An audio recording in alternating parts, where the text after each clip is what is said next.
আমাদের আজকের অনুষ্ঠানের বিশেষ অতিথি সাবির হোসেন সাহেব উনি বলেছেন যে যাকে তাকে ক্ষমতায় দিয়ে বসানো যাবে না। এই কথাটা কিন্তু সত্য। আপনারা মনে করেন যাকে দিয়ে কাজ করানো যাবে, যে ব্যক্তি যোগ্য, যে ব্যক্তির কথায় উপরের যে লেভেলের যে কাজগুলি আসে, যাকে দিয়ে ফোন করালে সঙ্গে সঙ্গে কাজ হবে। যেমন তার দৃষ্টান্তমূলক একটা আজকে যেমন 2 কোটি কত জানি টাকা 10 লাখ টাকার একটা কাজ হচ্ছে, আজকে ওপেনিং হবে। এটা কি কোনো সম্ভব আমাদের দ্বারা ফোন করিয়া এই কাজ আনা? মনেও না। যার জন্য আমরা সুযোগ থাকতে আমরা এই যোগ্য লোকের আমরা কেন হারাবো? এই চরের মধ্যে একটা ছেলে বক্তব্য দিয়ে গেছেন যে আমাদের এই নদী শাসনটা হলে আমাদের নদীর যে ভাঙনের এই রোধ মানে যদি আমাদের রোধ করা হয়, সেক্ষেত্রে আমরা অনেকটা এসানি পাবো। আসলে এই চরের মধ্যে আমি দেখি তারা অনেক কষ্টে ইসলামপুরে যায়, যাতায়াত করে। তারা হয়তো সকালে যায়, বিকেলে আসে, অনেক কষ্ট হয়। তাই আমি বলছি আজকের প্রধান অতিথি সাহেব উনি কিন্তু আসলে এগুলি সব বুঝেন এবং আসলে ওনার করার একটা সুযোগ সৃষ্টি করে দিবেন। আপনারা এই বিষয়টা মনে রাখবেন যে ওনার করার ইচ্ছা আছে। উনি দেখে দেখে উনি কিন্তু বলেন ইচ্ছা আছে বলে কিন্তু আজকের যেমন এই একটা প্রজেক্ট প্রকল্প আজকে চালু হবে, এইরকম ভাবে চালু। ওনার কাছে ফোন করে আমরা অনেক কিছু এই ইসলামপুরের বিভিন্ন ইউনিয়নের ইতিমধ্যে যথারীতি 3-4টা প্রকল্পের কাজ চলতেছে।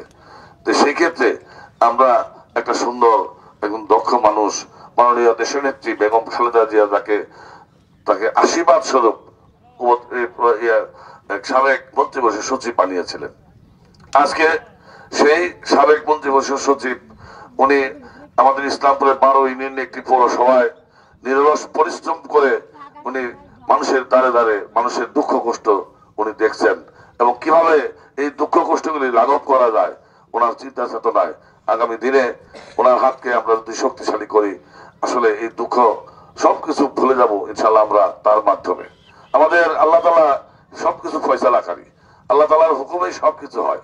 তাই আমি বলছি আল্লাহ তাআলা তাকে হয়তো কবুল করে দিয়েছেন যে তাকে দিয়ে নেতৃত্ব ইসলামপুরের এই 12 ইউনিয়নে একটি পৌরসভায় তাকে দিয়ে নেতৃত্ব দেওয়া হবেন, মানুষের কল্যাণে তাকে দিয়ে কাজ করাবেন। সেই হিসেবেই উনি আজকে দাঁড়ে দাঁড়ে এই রোদের মধ্যে হলেও কষ্ট করে আসছেন আপনাদের দুঃখ কষ্ট দেখার জন্য।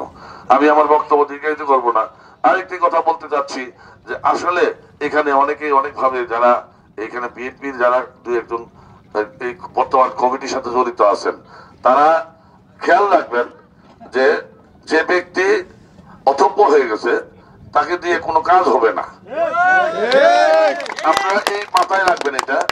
এবং যে ব্যক্তি মানুষের কাজ করতে না পারবে সেই ব্যক্তিকে দিয়ে কিন্তু আসলে আপনারা ভোট দিয়ে তাকে এগিয়ে দিলে আপনার নিজের পায়ে নিজেই করে মারবেন। তো সেই জন্য আমরা সচেতন হব। আমরা অবশ্যই লক্ষ্য রাখবো যে ব্যক্তি আমাদের কাজ করার জন্য আমাদের কাছে এগিয়ে আসবে এবং দক্ষ এবং সুঠামো যে পরিশ্রমী সেই ব্যক্তিকে আমাদের দরকার।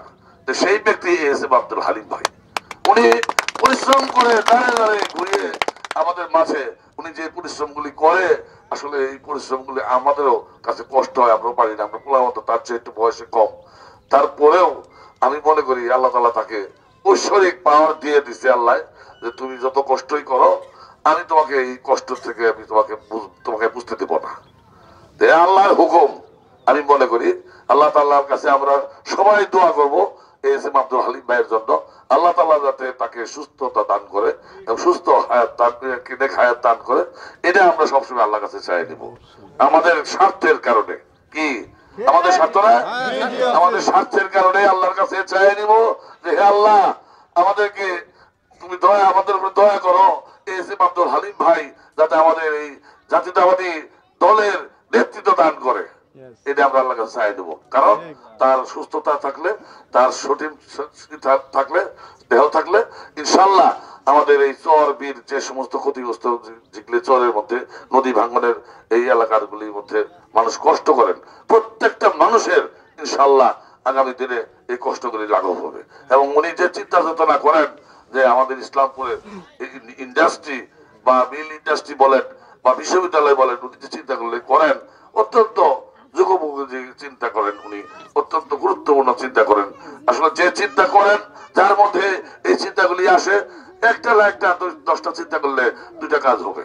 বিগত দিনে কোনো কাজ হয় নাই, কোনো এরকম ধরনের কোনো দেখার মতো দৃষ্টান্তমূলক মানুষের উপকারের জন্য মানুষ যাতে কর্মজীবী হয় এইরকম ধরনের কোন মিল ইন্ডাস্ট্রি নাই ইসলাম আছে, নাই, কিছু নাই। আপনার জমি আপনি আবাদ করে খান, আপনি কষ্ট করে খান, এছাড়া আর কোনো কিছু নাই, কিচ্ছু নাই। এই জন্যই বললাম আমার জমি আমি আবাদ করে খাবো, আমি মানে আমার পরিশ্রম করে আমি খাবো, তাহলে আমি আমার ভোটটা আমি যাকে ইচ্ছে তাকে দেবো, তা হতে পারে না। আমার ভোটটা আমি যোগ্য ব্যক্তিকে দেব, যে ব্যক্তি আমাদের জন্য কষ্ট করে আমাদের ভবিষ্যতের দিক চিন্তা করে আমাদের পাশে দাঁড়াবে, আমরা সেই ব্যক্তিকেই আগামী দিনে চিন্তা ভাবনা করবো। সেই ব্যক্তি আব্দুল হালিম ভাই। সবাইকে আমি হালিম ভাইয়ের নেতৃত্বকে পাইয়ে দেওয়ার জন্য আমরা যাতে তার হাতকে শক্তিশালী হয় সেই দিকে লক্ষ্য রেখে আমি সবাইকে ধন্যবাদ জানিয়ে আমি আমার বক্তব্য শেষ করছি। খোদা হাফেজ। বাংলাদেশ জিন্দাবাদ, শহীদ জিয়া অমর হোক, দেশনেত্রী বেগম খালেদা জিয়া জিন্দাবাদ, তারুণ্যের অহংকার তারেক রহমান জিন্দাবাদ, আমাদের প্রিয় নেতা এস.এম. আব্দুল হালিম ভাই জিন্দাবাদ, জিন্দাবাদ। ভাইকেও ধন্যবাদ। এই পর্যায়ে